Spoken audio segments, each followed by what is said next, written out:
Hello, all. Welcome back to the channel and welcome back to my territory. This is episode 3. And we got a really cool video coming up. We're going to be looking at the blue dome fighter as our first defense.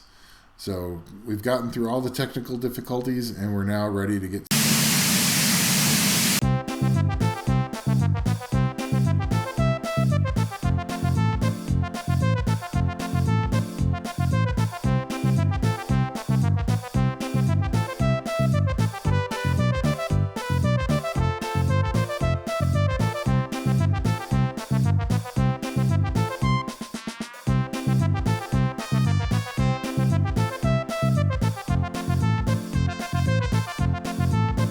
I just had to show that replay from one of my guild mates. We were joking around in territory wars, and there was that defense was there, and he only had one coin left. And I was like, "Hey, you should use the water dome fighter against that and just solo it." And so, Space Jam, I think, was the user, and Space went after it, and it actually worked.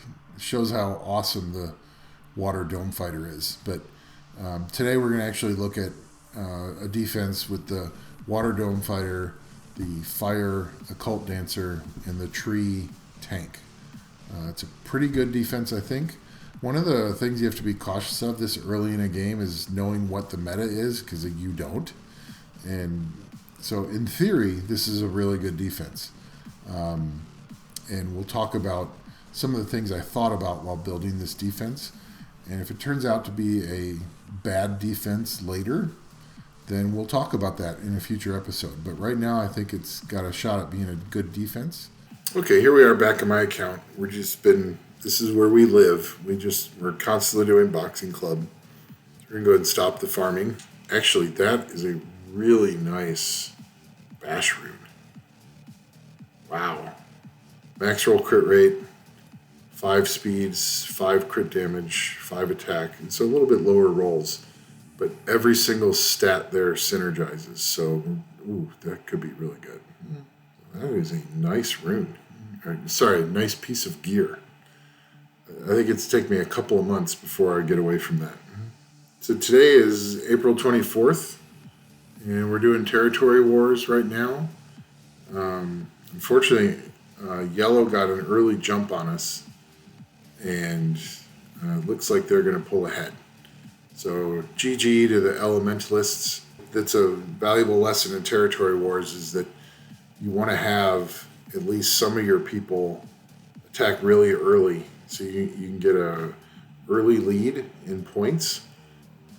So I like this attack because the tree Archon puts a shield up on everybody at the beginning of the battle. So if you get outsped and they try to cleave you, the shield can absorb some of the damage and allow you to survive. And so that's what happened here. We were able to kill off the Dark Bookworm. This isn't necessarily a great defense, but it allowed us, that shield at the beginning allowed us to absorb the Dark Bookworm trying to cleave. So that was pretty cool. And that's just another example of early on in the game, what could we do? We wanted to so we chose the tree Ninrat, tree Archon, and tree Ant Cannon to reduce the chances of the water puppet landing the debuffs on us. And then the Archon was there to counter the Dark Bookworm. Here's our offense from episode 2. And we just went up against, we knew that the water man-at-arms would probably be tanky. And as long as we outsped, then the Dark Queen wasn't going to be able to do anything because we just killed her off right away. So that's just a good defense that they didn't have a speed lead, and my Fire Annihilator's on a decent Swift set, so we knew we could hopefully outspeed, nuke out the Dark Queen so she couldn't debuff us all over the place. And then we nuked out the Water Man-at-Arms, and then that just left the Fire Clockwork, who can't do damage. So that was pretty cool. Yeah, and in this attack, it was just, I wanted to try to outspeed, and they didn't have a speed lead, so that was easy. And then I used Tree Doctor Evil to push back their attack bars. and then sped up again, and then I stunned, and I got all 3 stunned, so that was good. And I knew as long as we could kill off the water specialist, we'd have a pretty good shot at beating this team. We just had to kill him off to prevent his shenanigans, and then we kill off the tree nurse, and they lose support, and then obviously we don't have an Oblivion on this team, but I thought between the White Man-at-Arms being able to heal himself and guarding the other 2 units, and Tree Doctor Evil does ignore defense when the attack bar is low on the enemy. So I knew I could slowly whittle down the Water Iron Fist, who's a good unit, but if you can whittle down her attack bar, Tree Doctor Evil can just ignore defense her until she's gone. And also my Tree Popo Rider is on low crit rate, so if the Popo Rider doesn't crit, then her debuffs won't be removed, and then the White Man-at-Arms and Tree Doctor Evil can do more damage. So that was a pretty easy attack. But we're not here just to show my victories. I also want to show you, came across a good defense. Yeah, so we're going to show the team from last week and show why it failed. So one of the things you need to do is once you build offenses, let's slow this down a bit. So first we just tried to nuke out the Dark Occult Dancer. And that may not have been the best bet because she was actually fairly tanky. What might have been a better bet would be to take out the Water Barbarian really early because he was squishier. And if I had taken him out earlier, I might have taken less damage on my units and could have out-tanked the other 2 units long enough to win this. Now, I was still going after the Dark Occult Dancer. See, there we did 28k, and we finally got rid of her. But she was already partially damaged, so she was... my first attack did not take her out because I believe she had more than 28k HP. So now all we had left was the Fire Nurse, which this team was hopefully designed to take out. So the problem is my Fire Dome Fighter took too much damage with the other 2 units still on the field, and she got killed off by the Fire Nurse. So that's one problem with this team is it doesn't have a heal. And so maybe the Fire Dome Fighter, if you can get enough stats, maybe Vampire would be a really good set for her if you can still do enough damage.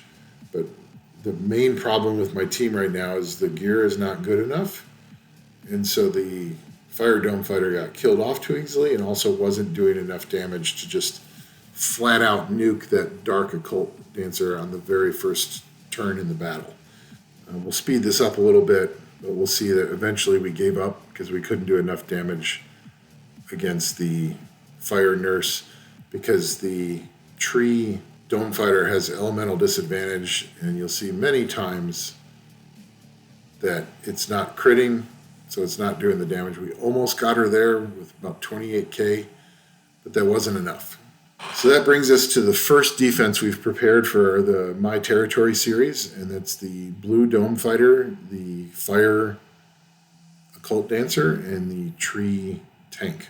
So this team is built around the Blue Dome Fighter. She's the big damage here, although the Fire Occult Dancer also does decent damage. The Tree Tank is just for control and support. The Blue Dome Fighter is used as the lead because it gives you an extra 25% HP in guild, and all 3 of these units are designed to be really tanky, so it's a great leader skill for it. So we're going to be talking about this defense specifically, but also about defenses in general.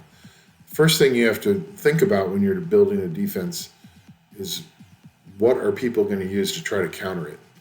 And with the Blue Dome Fighter being high in defense, then a natural counter would be to use the Tree Bookworm and just nuke your team.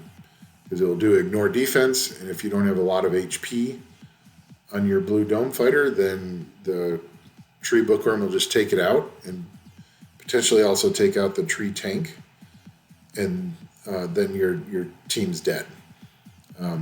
I would show you that, but I still have not pulled the tree bookworm. I hope we can make that happen tonight. So that's the other, and that's actually another key point for this defense is, so these are all nat 3s. You would not want to place this defense in a tower where the enemy could use a nat 5 in its team, because then they're probably just going to use the tree bookworm plus the water nurse and just nuke the heck out of the team, and all 3 units will die. So this team has to be in a 4-star only tower, and that limits, that reduces the number of options they have to just flat out nuke the team. And then you need to make all 3 units have really high HP, so that if they try to use tree bookworm on it, then your team will survive the nuke, and then your 2 support units can get the blue dome fighter back up to full health. One of the key danger to this team is the tree bookworm, and so you build it with high HP to survive that initial ignore defense damage, and then you need to build the fire occult dancer and the tree tank as fast as possible so that they can outspeed the other team once the battle starts. And once again, we can see I'm still working on gear quality. We still have a number of 4-star gear here, but you can see about 1,800 defense, a little over 10,000 HP, which is not enough to survive a good tree bookworm. But then 100% crit rate, 77% crit damage. So she's built on speed, crit rate, defense. And I don't think that's an ideal build for her. You'd really want her to be on defense on slot 2, crit damage on slot 4, with enough crit rate in subs that you're at 100% crit rate. And then defense on slot 6. And then you want as much speed as possible on those runes. So that's how, and then she has to be on Zeal to help avoid debuffs at the beginning. And then, so she's on Zeal Fatal, which is pretty common early in this early part of the game. And then here's the Fire Occult Dancer. And she's pretty much on, so she's on Swift Zeal. Well, no, she's on Swift Broken, because I did not have a good second Zeal rune for her. So she's on Speed, HP, Accuracy.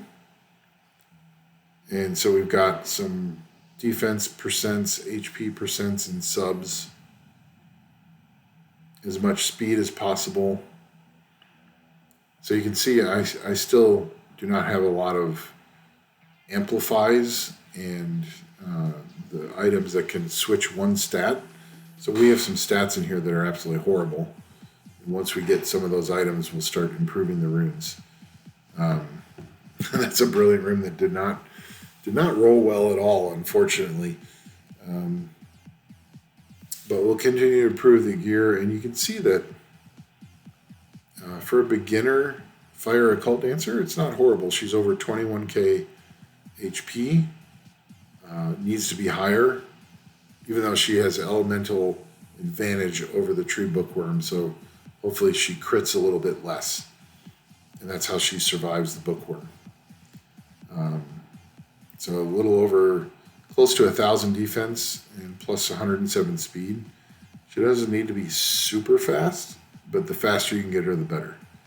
And then 78% accuracy, because you really want her to be landing on her skill 3. She can land a defense break. So if she lands her defense break, that's going to make the water dome fighter target that unit. And if it's defense broken, the water dome fighter is going to smack it and pretty much one-shot it. Got some good IVs on, not the best IVs, but 7 HP is really nice for this unit. And then the last unit is the tree tank. Again, with decent IVs. Attack power doesn't matter. And we got +5 on HP and only -1 on defense. So this unit is also built on, so it's built on defense, HP, Zeal Swift. And it has, this is not nearly as fast as I would want it to be, but I wanted it to be really tanky in case some people brought in a fire threat that doesn't do ignore defense damage. I wanted it to be able to absorb a lot of hits. And I tested multiple teams against this, including Fire Dr. Evil.